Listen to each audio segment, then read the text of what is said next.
નમસ્કાર દર્શક મિત્રો, એસડી ન્યૂઝ ગુજરાતી ચેનલ પર આપનું સ્વાગત છે અને હું આપની સાથે વૈશાલી પોવારુ કરીશું નજર આજના સમાચારો પર।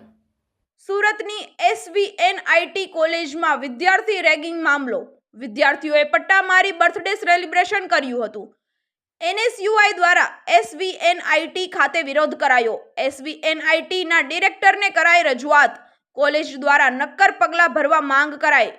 NSUI કાર્યકરો દ્વારા ડિરેક્ટરને પોતાનો પટ્ટો કાઢી ટેબલ પર આપવામાં આવ્યો। કોલેજ દ્વારા ઘટનાને ગંભીરતાથી નહીં લેવાનો આરોપ લગાવી પોતાને પટ્ટા મારવા જણાવ્યું। આપ બન્યા રહો મારી સાથે, હું છું વૈશાલી પોવારુ, SD ન્યૂઝ ગુજરાતીમાંથી રિપોર્ટર નૈતિક રેશમવાલા સાથે સુરતથી। વધુ સમાચારો જોવા માટે જોડાયેલા રહો SD ન્યૂઝ ગુજરાતીમાં। जी आपको परिचय आज धीरेन्द्र सिंह सोलंकी, NSUI प्रमुख सूरत शहर।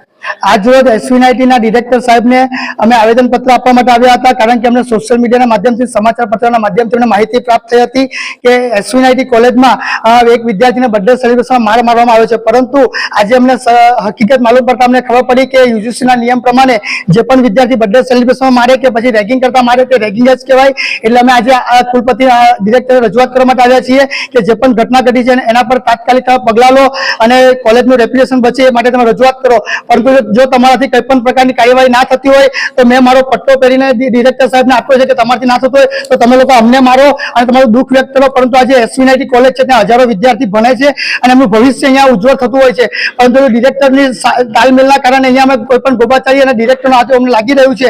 એટલા માટે અમે પટ્ટા આપીને અમે રોષ વ્યક્ત કર્યો છે અને ડિરેક્ટરને એ પણ કહેવા માંગે છે કે ભવિષ્યમાં જો કોઈ પણ પ્રકારની આવી ઘટના ઘટશે તો અમે તમારા વિરુદ્ધ FIR દાખલ કરાવીને તમને આરોપી બનાવીશું, એની અમે ખાતરી આપી છે।